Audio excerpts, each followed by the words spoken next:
Alright guys, what's up? Yan, welcome ulit sa channel ni Kaniknik.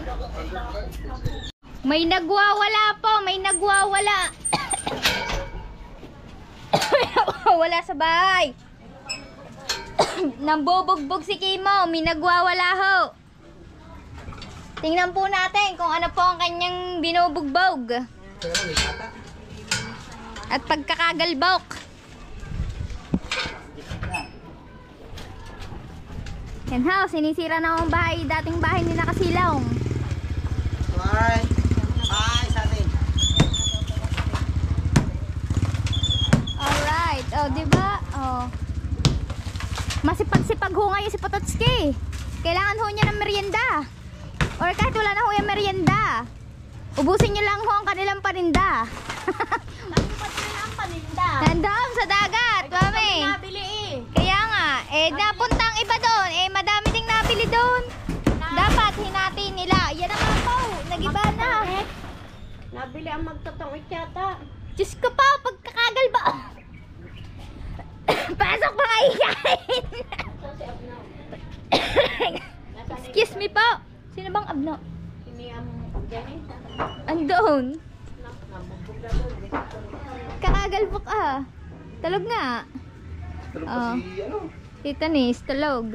O pala, meron din ng gamot sa aking tagiyawat. Kaluang na ng pinto. Naman dyan, kaya mo ba yan?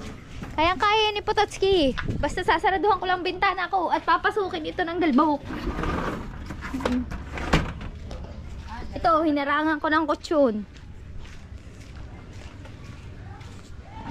Ang gawa niya maganda yun sa umaga.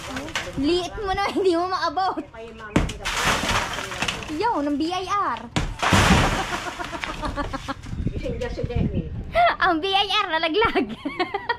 Business permit. Tinitibag na niya ang dati mong pinagsawaan, Ningning.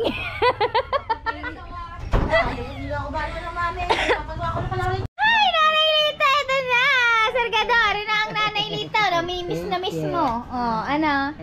Kilala mo ba yun? Hindi pa nagpapakilala sa'yo ang Sargado. Kinakamusta ka? Sir? Sargado. Sargado? Ng Timpula. Ay, nga, timpula nga yun. Ang alin?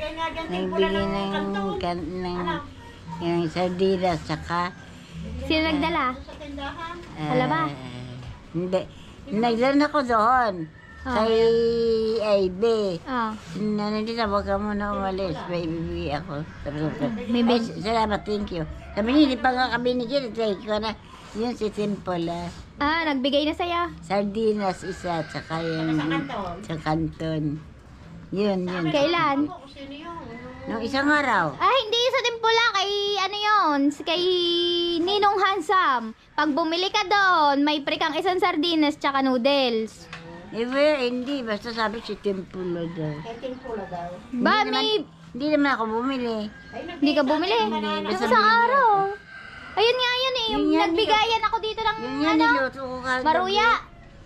Oo nga. Yun yan. Ayun nga, yung araw na yan. Hindi. Ay, hindi. Baka nga sa Timpula yun. Tapos ano, niluto. Pero kagabi lang kami nag-usap eh. Niluto ko nga kagabi eh. Tinatanong nga ng Sarga daw kung malapit ka lang sa tindahan ni Talabay. Sabi ko, 5 bahay. Ayun nga, sabi ni Nika. Kilala mo ba si Lelita? Sabi niya yun. Basta Timpula. Timpula, Sarga daw, si Sir Jess. Baka si Sir Jess. Basta Timpula lang. Oo, ang 4 ang member ng Timpula. Si Sir Gado, si Sir Jess, Simple Prob, at si Sir Fredco. Ayun lang, Timpula lang sinabi. Alright. Sardinas. Kinakamusta ka niya? Sabi niya, Okay. siya daw ang pinaampon mong anak. Oo pa, kukuhanin ka na daw niya. Thank you. Kunin mo nga ako. Ano ba yung pinaampon mong anak, Nanay Lita? Lalaki, babae? Lalaki. Oh, lalaki nga. Tama kayo, Sir Gado. Lalaki. Sabi niya daw, anak niya daw siya sa pagkadalaga. Sabi ko, isa lang naging asawa ng Nanay Lita. Iisa lang ang ama ng mga anak. Wala akong anak sa pagkadalaga. Oh, sabi ko sa Sir Gado eh. Ayaw maniniwala sa akin eh. Si Nanay Lita ay virgin nung nakuha. Oh no! Iisa lang ang lalaki. Iisa lang nung kabataan niya, iisa lang ang lalaki. Tinggil.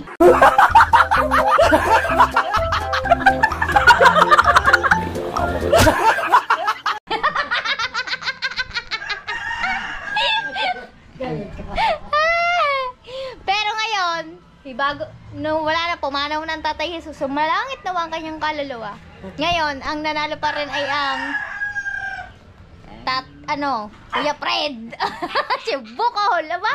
Talagang matinik talaga si Bukol. Talagang may, anting-anting sa oh. May bukol talaga. Love life. Galit na galit. Sabi ko, Nanay Lita, Napakasiloso, no? sabi ko, kayo ay para kayong dalaga. Tindig na tindig pa ang inyong susunod. At sumataba ako, dating Oh. Pagpayat na. Yun. Ayan na po. Pag po daw, mataba-taba si Nanay Lita, tindig. Pero pag daw namayat, lawit. Oh no!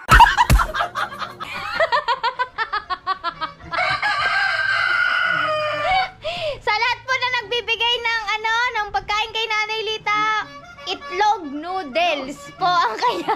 Wag po ihaw-ihaw na manok, baboy, hindi po siya nakain yun. Nakain na nga ako. Nakain ka na? Nakain Oo. na ako, pero yung pang lang, yung Tikim-tikim lang. Tapos kapag hindi, inaano mo lang, sinasapa. Oo, pinapapakin mo na yung ulam sa kanin. Ay, hindi yung ulam. Oh, yun, tumitikim na po pala talaga si Nanay Lita ng ng Nakain ka, tikim. ihaw-ihaw. Yung binigay kanina ni Kapayaso, Oo, kumain yung ka. kumain ako. Di ba namili yung may birthday? Yung, ano ba yung, Pwede ko, ulam sa kanin. ano ba yung barbecue? Tsaka, Di pala namili. Ano yung payat? Ano? Yung payat na ganyan. payat, barbecue. Sponsor yan Sunog. yung paninda eh. Sunog. Alright, may tugtog na guys, may tugtog. Ano bang gagawin mo? Ayan, pumangit ng aking na asin. Ano bang gagawin mo? Kaya Wala nagpapatahe. Wala kang hanap buhay. Wala pa. Ito ba asin? Wala pa bili. Wala ka ng asin. Ari, asin ang tripod ko. Kasi akala ko po nga, sabi ko nga po, wala kang asin. Oh, bigas. Wala din. Bigas meron. Hindi. Yan, So Nanay Lita, kailan ka bumili ng bigas? Nung 26, ngayon wala na. Wala na. Ayaw ko na tumakbo kayo. Tapos wala ka din ulam. Wala. Ako, binigyan ako ng bigas ng timpula. Binigyan ko si Pototski. Sa iyo na lang yung tira. Ayun, nandoon. Tapos binigyan din ako ng timpula ng hotdog. Bibigyan din kita ng hotdog. Wag na. Itlog. Itlog na. Itlog, hindi hotdog. Mayroon doon. May ulam ka para may pagkain ka mamaya. Wala talaga. Tardi, noodles. Niluto ko na yung noodles yun. Pero noodles, Nanay Lita, nakain ka na. Hindi lang araw-araw. Hindi lang beef. Hindi beef. Ayaw ko ng beef. Chicken. Seafoods. O seafood. Yun. Pansit Canton. Yun, nakain ka niya. Tapos Binigyan kami ng timpula. dalawang araw na ako pabalik-balik doon sa pinto ni Jeep. Naiiyak nga lang ako talaga eh. Minsan busy ang Kuya Jeff. Nagpahinga yun, nagka-gout. Ay, Oo, namaga ang paa. sabi pumunta. Tapos ngayon lang uli siya nagbabawi ng mga vlog niya. Kaya ganun. Alright. So, nandito tayo sa bahay. At etong bigas na natira kanina, kasi binigyan natin si Pototski, ay bigay na lang natin kay Nanay Lita. Hindi ko alam kung ilang kilo pa itong natira. Say, pababa. Bakit ba ari pababa? Yan.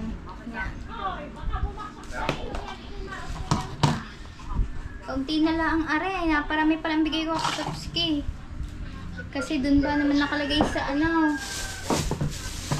sa kawali. So, lipat lang natin sa plastic kasi kailangan ko tong mga anong tawag dito? Eco bag. Right, so ito yung biggest na ibibigay natin kay Nanay Lita. Parang mahigit 2 kilo din to. So, lagyan natin ng itlog. Dahil binigyan din naman ako ng timpula ng itlog, ay maglalagay tayo ng itlog. Itlogs. Si Nanay Rita kasi pihikan yun sa ulam. Pero sa ngayon daw, nagkakain na siya ng ano, ng patikim-tikim siya ng baboy, ganon. Manok. Buti naman, di gaya dati. So, 1, 2, 3, 4, 6, 7, 8. Siguro 8 pieces na lang. Baka mabasag. Ayan. 8 pieces yung bibigay nating itlog kay Nanay Lita dahil marami-rami pa naman akong itlog dito. Ayan. Mga ilang araw niya na din tong ulam. So, magtitingin lang ako kung ano pa pwedeng ibigay ko kay Nanay Lita. Parang wala na akong ano eh. Wala akong noodles. Nabigay ko na sa tatay ko. Humingi ang tatay ko. Wala daw din siyang ulam.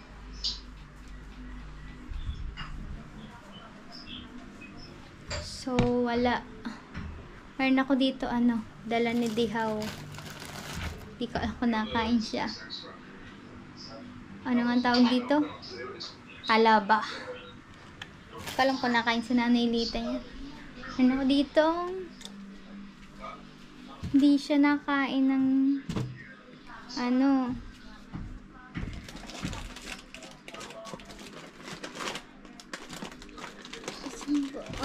Wala. Hindi siya nakain ng dilata. Kaya hindi natin mabibigyan si Nanay Lita ng dilata. Wala na din akong ano, biskuit. Kinain na ng aking pamangkin at binigay ko sa tito kong may sakit. Yan. So, wala na akong mabibigay kay Nanay Lita. So, yun na lang muna, yung bigas at saka itlog. Yan. Matutuwa na dito si Nanay Lita. Thank you po, Sir Jesse ng Timpula. Siya po nagbigay sa akin ito. Tapos ngayon, share ko naman kay Nanay Lita. Thank you, Timpula. Alright, nandito si Nanay. Nanay Lita, ito na ang bigas at saka itlog. Cute ng itlog, oh. Ba, parang sinadya eh. Tara.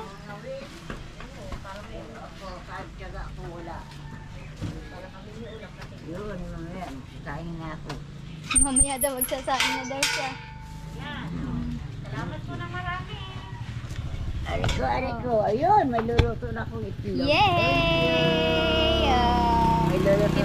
Mayroon na si Nanay Litang iluluto mamaya ng pansaing at saka ulam niya itlog. Itlog muna for today's video. Wala sardinas si Nanay Lita, hindi na nga ng sardinas. Kaya ko sa itlog. Pa si Nanay Lita eh, pahingi daw 20. Pahingim 20. Nasaan na ba ang aking 20? Wala yata ang 20. Wala yata akong pira. Wait lang. Wait lang. Hanap muna tayong 20. Wala akong pira. Wala akong pira. Oh, bariya. 20. Oh, 20 naman to. Oh, mga 5 piso. Oh, Nanay Lita, wala akong itong 20 ko. Puro 5. Ayun. Bili tubig. Ano ba yung tubig? Oo nga pala daw ko lang pala. Okay, malaglag ang mga itlog! Thank you. Malaglag ang mga itlog din yan. Oo nga daw, kulang pala ang tubig. Bibili daw siyang tubig. 25 ang tubig, di kulang pa. Dapat 50. So ba kasi wala akong pera. Wait lang guys. Ang kailangan ni Nanay Lita, 50 pesos. Bibili siyang tubig at saka ng ano, ng asin at saka mantika. May 20 na akong binigay sa kanya. Dadagdagan natin 50. Nanay Lita! Okay. Pambiling asin, mantika, tubig. Oo nga. Ay, 50. Salamat, 50. Saan ba? 50 ba daw? Bukas na ulit ba kayo? Oh. Wala akong Oh, tubig. hindi yung 20, Thank you. hindi yung ano. Oh. 70. Oh. Hindi lang matika. Oh, di ba? Tawa siya, naging 70 pa. Hindi ko din naintindihan kung anong sinabi niya. Right, So, tatapusin ko muna ang aking vlog dito. Maraming salamat po kay Kuya Jess sa pagbigay niya sa akin ng grocery at na-share ko pa to kay Nanay Lita. Yan. So, hanggang dito muna po ang aking vlog at sana po nag-enjoy po kayo sa konting update para kay Nanay Lina. Thank you for watching, guys. Love you all.